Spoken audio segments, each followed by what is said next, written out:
आगे आगे आगे आगे।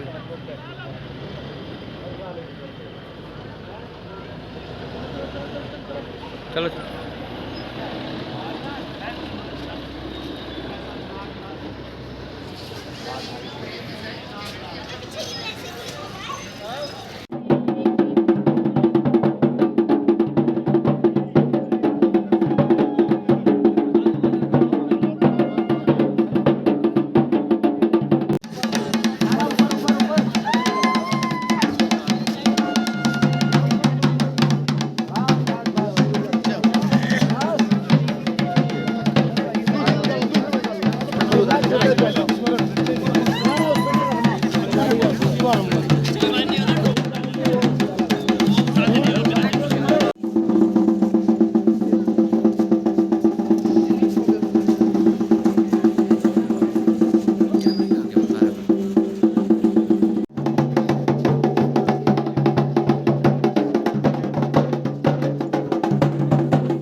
धारी देवी की जय। बोल साचे दरबार की जय बोल सच्चा जोता वाली माता जय। तेरी जय जयकार।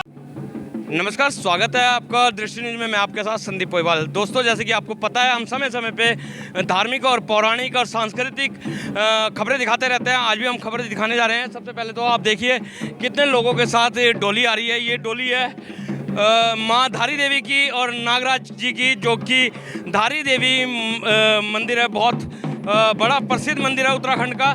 और यही है जो धारी देवी की डोली आप देख रहे हैं, ये सीएम आवास से, यानी कि उत्तराखंड के मुख्यमंत्री आवास से आ रही है। और ये जो है डोली देहरादून सीएम आवास से होते हुए ये उज्जैन महाकाल तक जाएगी।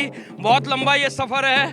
तो इस धारी देवी की पूरी स्टोरी और पूरी सच्चाई हम आपको बताएंगे, लेकिन अभी हम आपको दिखा देते हैं कि डोली के साथ कैसे ढोल नगाड़े बजते हुए चल रहे हैं और माता की जय जयकार करते हुए चल रहे हैं। कि आज के टाइम पे भी माँ धारी देवी की इतनी ज़्यादा प्रसिद्धि है कि जो देखते ही बनती है। हमारे उत्तराखंड की संस्कृति आज भी कहीं ना कहीं जीवित है। सबके सब डोली उठा के चल रहे हैं। ये जो डोली रुड़की अशोकनगर बूचड़ी फाटक में आई है, अशोकनगर बूचड़ी फाटक पे ये डोली आई है। और यहाँ पे जो मंदिर है उसमें ये मंदिर का पूजन होगा, जो डोली है पूजन होगा।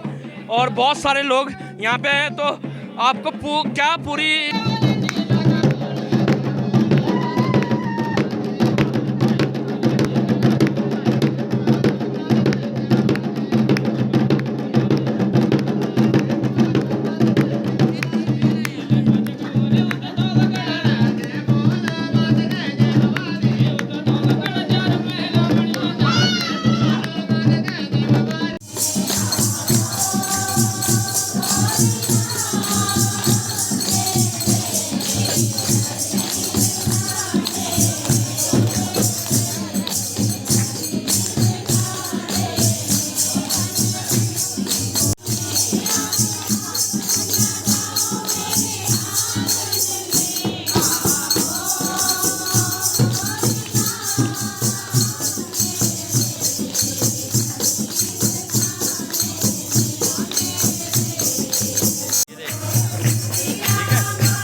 तो अभी आपने डोली यात्रा देखी है जो कि डोली चल के शिव मंदिर में आई है अशोकनगर बूचड़ी फाटक पर। हम दिखा देते हैं आपको कि माँ धारी देवी और नागराज की डोली है और ये डोली यात्रा जो चल रही है ये सीएम आवास से, जैसे कि हमने पहले भी आपको बताया, और उज्जैन तक जाएगी। आखिर इस यात्रा का क्या उद्देश्य है ये जानते हैं जो श्रद्धालु इस डोली यात्रा को लेके चल रहे हैं।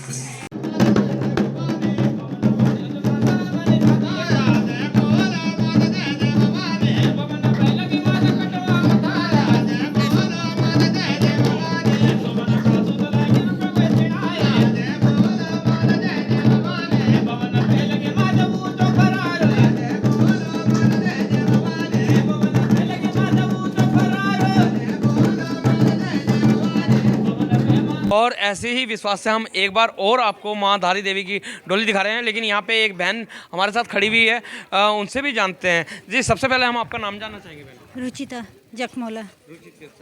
आप अभी माँ धारी देवी की डोली के बिल्कुल पास खड़े हैं, किस लिए खड़ी हैं?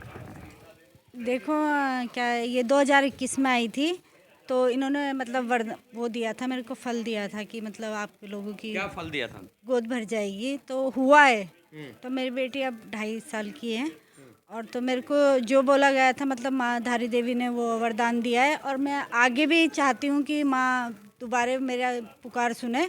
और हम मतलब जुड़े हुए हैं माता रानी से, तो मतलब हमेशा वरदान जो भी दिया है सही हुआ है और हमेशा आप कृपा बनाइए हम पे।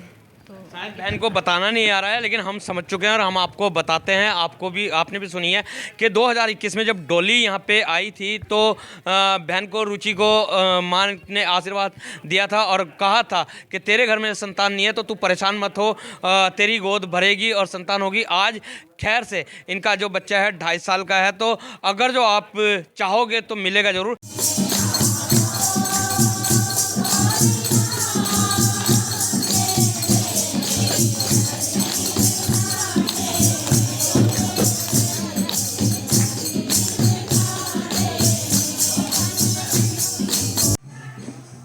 तो पहुंच चुके हैं इन लोगों के बीच में पूरी टीम। आप यहाँ पे देख रहे हैं जो श्रद्धालु डोली यात्रा को लेके चल रहे हैं। जैसे कि हमने पहले भी बताया आपको कि देहरादून सीएम आवास से ये डोली यात्रा चली है और उज्जैन तक जाएगी, उज्जैन महाकाल तक जाएगी।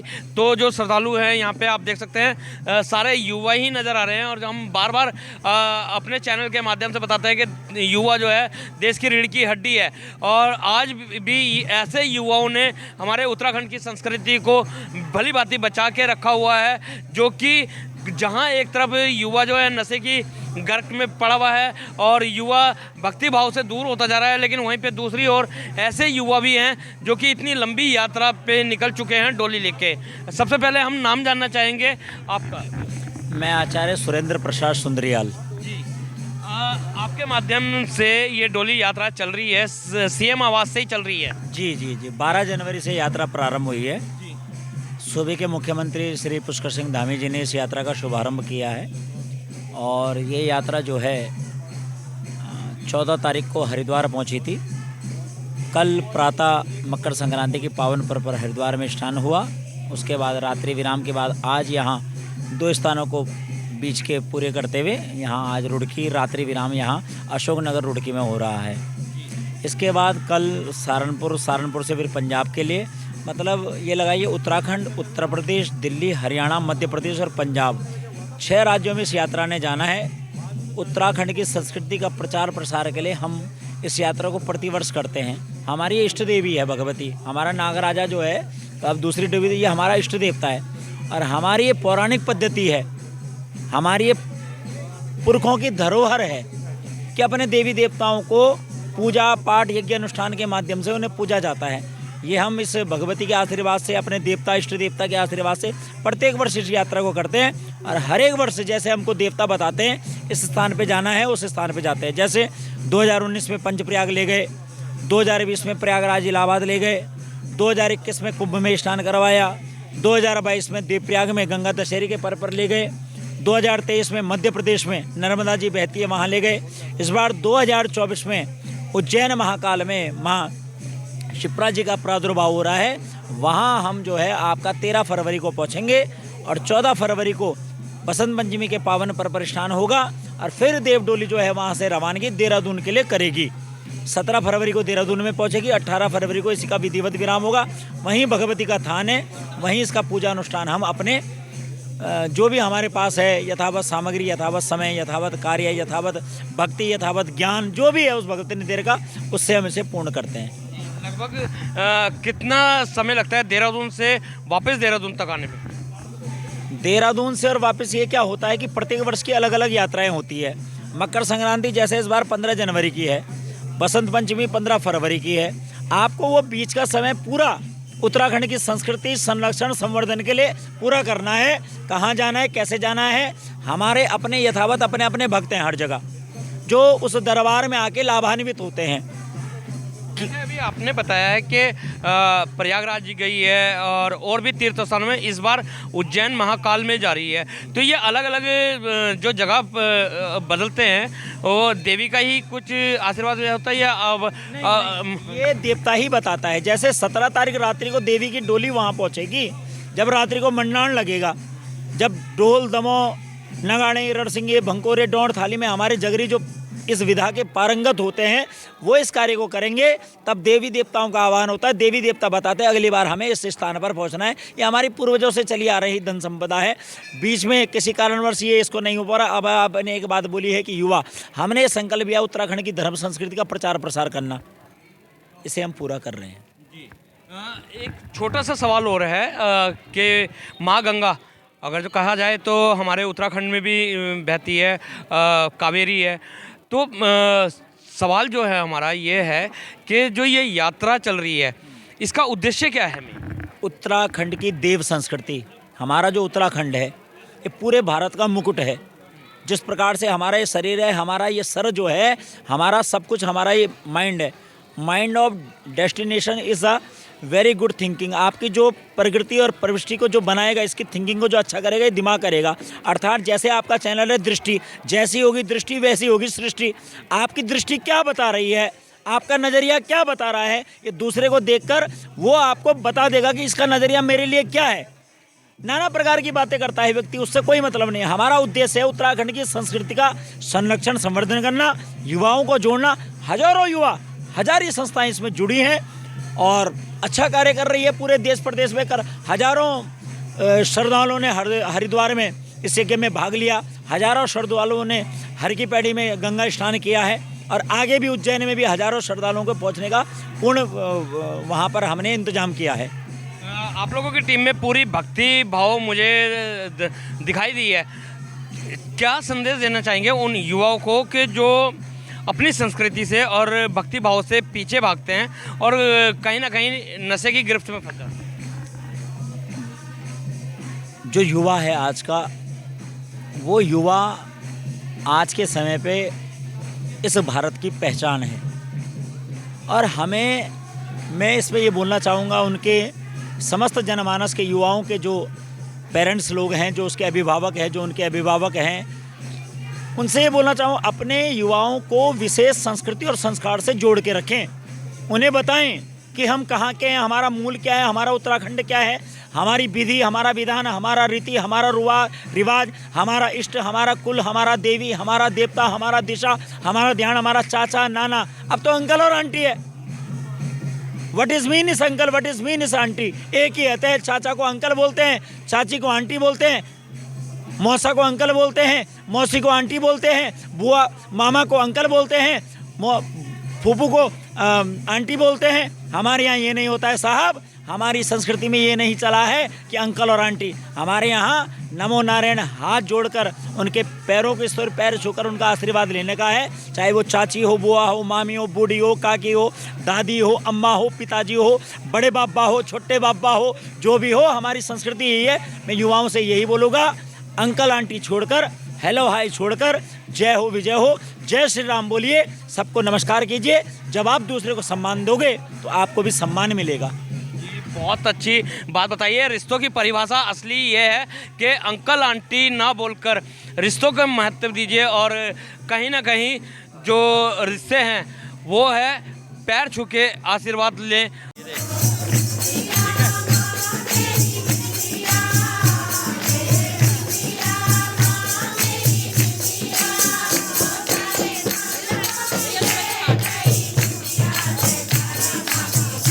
यहाँ पे इतनी महिला बैठी हुई हैं, आस्थाओं के साथ ही बैठी हुई हैं और अलग अलग रूप से माँ से कुछ ना कुछ मांगती है और माँ से जो बच्चे मांगते हैं तो माँ खुश होकर देती है, क्योंकि मांगोगे तो मिलेगा, बिना मांगे तो माँ दूध भी नहीं पिलाती है। तो इतनी सारी महिलाएं हमारे बीच में बैठी है, इन लोगों से भी जानते हैं माँ की बारे में कि माँ कैसी है, दयालु है, कैसी हैं। तो आइए हम बात करवाते हैं। जी, क्या कहना चाहेंगे आप माँ के बारे में? बस हम तो माँ हमारे दिल में बसी है और हमेशा हम पूजा पाठ में माँ को याद करते हैं। माँ से आस्था लगाते कि भगवान सब कुछ ठीक कर दे, हमारे बच्चों को भी रोजगार दे दे और हम जो हमसे बनेगा फूल पुष्प आपको भी चढ़ाएंगे। जी, उस हमको भी चढ़ाएंगे। तो माँ से जो मांगो मिलता है। क्या कहना चाहेंगे आप? माता रानी की कृपा बनी रहे। जी, माता रानी की कृपा बनी रहे। अम्मा, आप बहुत बुजुर्ग लग रही हैं, थोड़ा सा माँ के बारे में हम आपसे जानना चाहेंगे। माता के बारे में जानना चाहेंगे। माता के बारे में ये सब कुछ सुख संपत्ति रह के बस खुश हैं उसमें माता का दर्शन। जी, आप क्या कहना चाहेंगे? सबको खुशहाली रहे बच्चों को, सभी को बच्चों को खुशहाली रखें, क्योंकि महिलाएं थोड़ी सी शर्माती हैं कैमरे के आगे, लेकिन यहाँ पे आप इनकी भाव और आस्था देख सकते हैं। कितने आस्था से ये बैठे हुए हैं और भजन कीर्तन कर रहे हैं और माँ की डोली के सामने। आप कुछ कहना चाहेंगे? माता के चरणों में प्रणाम, बार बार प्रणाम, बार बार आती रहे धारी माता हमारे यहाँ, बस हम यही चाहते हैं। धारी माता की सुना आपने सभी चाह रहे हैं कि हर वर्ष की भांति जैसे अभी तक धारी माँ आती रही है, आगे भी ऐसी ही आती रही और माँ अपना आशीर्वाद हमको देते रहे, बनाते रहे और जय जयकार लगा रहे हैं, कीर्तन कर रहे हैं, भजन कर रहे हैं, क्योंकि आज माँ के इनके यहाँ पे आने की खुशी साफ देख। तो सुंदरलाल जी ने इतनी अच्छी बात बताई है, रिश्ते का महत्व भी बताया है और अपनी संस्कृति को कैसे बचाए रखना है वो भी बताया है। इस समय हमारे साथ ही यहाँ पे आप देख रहे होंगे पीछे बुजुर्ग लोग भी हैं और जवान भी है। ये अशोकनगर बूचड़ी फाटक के निवासी हैं जो विजेंद्र हेमदान जी है। ये हर वर्ष माँ धारी देवी और जो देवता हैं नागराज उनकी डोली मंगाते हैं। तो जानते हैं इन लोगों से भी कि क्या इसकी पौराणिक गाथा है। जी नमस्कार विजेंद्र जी। नमस्कार जी। विजेंद्र जी, जैसे कि हर साल के बात ये आपने इस साल भी धारी देवी की डोली यहाँ पे मंगाई है और ये इस बार उज्जैन जा रही है। जैसे अलग अलग जाती है, प्रयागराज जाती है, काशी जाती है, इस बार ये उज्जैन जा रही है। तो आपके यहाँ जैसे डोली आती है तो कैसा लगता है? सर्वप्रथम तो मैं आपको ये बताता हूँ कि डोली को हम मंगाने वाले कोई नहीं है, ये स्वयं आती है। ना हमने कभी आग्रह किया इसका, ना कुछ हुआ। ये कुछ ऐसी व्यवस्था बनी ऊपर वाले की कि अपने आप इस स्थान पे आई और ये सौभाग्य प्राप्त होता रहा हमारे क्षेत्रवासी लोगों को, सबको, और ये सबके सहयोग से यहाँ ये डोली का कार्यक्रम होता रहा है। यानी कि मंगाने की देवी की इच्छा है कि उनकी कृपा है, हमारा अपना कुछ नहीं है। वो जब तक आए ठीक है, जब तक उनका आशीर्वाद मिलता रहे और सौभाग्य प्राप्त होता रहे। सुंदरलाल जी ने बताया कि लगभग 1 महीने का समय कि 15 जनवरी से ये 12 जनवरी को डोली यात्रा स्टार्ट हुई थी और 15 फरवरी में ये वापस आएगी। तो जो अशोकनगर बूचड़ी फाटक में कितने दिन का स्टे रहेगा? ये आज रात्रि इनका निवास रहेगा, कल सुबह प्रातः 9 साढ़े 9 बजे ये प्रस्थान करेंगे यहाँ से। जी, आप क्या कहना चाहेंगे इस बारे में? सर मेरे तरफ से भी यही है कि जो जैसे रहेगी, जैसे इन्होंने कहा सेम इसी तरह रहने चाहिए और इसी तरह धारी देवी आनी चाहिए। वो जी, हमेशा आनी चाहिए सर। तो माँ का आशीर्वाद बना चाहिए, बना रहना चाहिए, हमेशा ऐसे ही आनी चाहिए। आप क्या कहना चाहेंगे? मेरी तरफ से जो है इस पूरे क्षेत्रवासियों की आराधना है, ये आराध्य हैं कि हर साल डोली यहाँ पर आए और हमको आशीर्वाद दे, आशीर्वाद करे। इसी में हम लोग सब खुश हैं। जी, अच्छा, जैसे आप बुजुर्ग हैं, सबसे पहले हम जानना चाहेंगे आपकी एज क्या है? मेरी एज जो है 76। तो माँ धारी देवी के बारे में भी आपको कुछ पता होगा, तो थोड़ा सा हमारे दर्शक जानना चाहेंगे कि माँ धारी देवी दरअसल है क्या। क्योंकि बताया जाता है कि जैसे माँ पार्वती जब सती माता थी तो विष्णु भगवान जी ने सुदर्शन चक्र से जब शिव भगवान लेके जा रहे थे, ऐसी बताई जाती है कि सिद्ध पीठ हुए हैं। तो धारी देवी इनमें से ही है या अलग से कहीं से? इन्हीं में से है। मैं जो है खुद वहीं का रहने वाला हूँ जी। वो जो वहाँ आगे है ना हमारे यहाँ पर नीचे में वो स्थापना कर रखी है, वहाँ हम हर साल घर से जो है जात। धारी देवी की स्थापना कैसे हुई है? इतना बारीकी में अभी मेरे को वो नहीं है, इतना बारीकी नहीं पता है। खैर जानने की कोशिश करेंगे हम और लोगों से भी, क्योंकि जितनी हमारी संस्कृति को दिखाया जाएगा उतना ही जागरूकता बढ़ेगी। तो यहाँ पे और लोग भी है, क्या कहना चाहेंगे अंकल आप? बहुत खुशी की बात है, आज हमारे यहाँ माता का दर्शन हुए हैं और इसी तरीके से हमेशा माता की कृपा बनी रहे, ताकि ये परिवार, ये कॉलोनी सुख संपत्ति से भरी रहे। और हमेशा भगवान से प्रार्थना करते हैं कि माता के दर्शन इसी महीने इसी टाइम पे हमेशा होते रहे। जी, आप क्या कहना चाहेंगे? मैं तो बहुत खुश हूँ माँ की आराधना के लिए और माँ के दर्शन के लिए। बहुत खुशी की बात है कि हमारे क्षेत्र में माँ धारी देवी का आगमन हुआ है और हमेशा होता रहेगा। जी, आप? मैं माँ भगवती के चरणों में बार बार नमन करता हूँ। देवी प्रपन्नार्ति हरे प्रसीदं प्रसीद मातर जगतोऽखिलस्य प्रसीद विश्वेश्वरी पाहि विश्वं तमीश्वरी देवी चराचरस्य। जो माँ जगत जननी आपसे माँ दुर्गा के नाम पर जाने, माँ नौ दुर्गाओं के नाम पर जाने, या आप धारी देवी के नाम पर जाने, कालिका माता के नाम पर जाने, माताओं का सब रूप है, 9 रूप माता के हैं। उसी रूप में आकर के हमारे कॉलोनी वासियों के लिए माँ आशीर्वाद बनकर के आए और अशोकनगर निवासी और समस्त माँ समस्त जनता का कल्याण करे, यही हमारी माता से आराधना है। यही हमारी माता से आराधना है कि माता हमारी कॉलोनी वासियों के साथ साथ समस्त जनता का कल्याण करे। माँ धारी देवी यहाँ पे एक बात बहुत अच्छी बताई गई है कि माँ धारी देवी की इच्छा थी कि इस क्षेत्र में इस स्थान को जो है देवी माँ ने चुना है। जबकि कलयुग है, एक कहते हैं कि कोई शक्ति नहीं होती है, लेकिन अगर जो हमारी दृष्टि से देखा जाए तो शक्ति में ही भक्ति है। क्योंकि आज भी देवी देवता अपना आशीर्वाद बनाए हुए हैं, तभी ये प्रकृति भी जीवित है। तो इसी के साथ बने रहिए, दृष्टि न्यूज़ में दिखाते रहेंगे इसी तरीके की खास खबरें। जब तक के लिए इजाज़त दीजिए। जय हिंद, जय भारत, जय उत्तराखंड।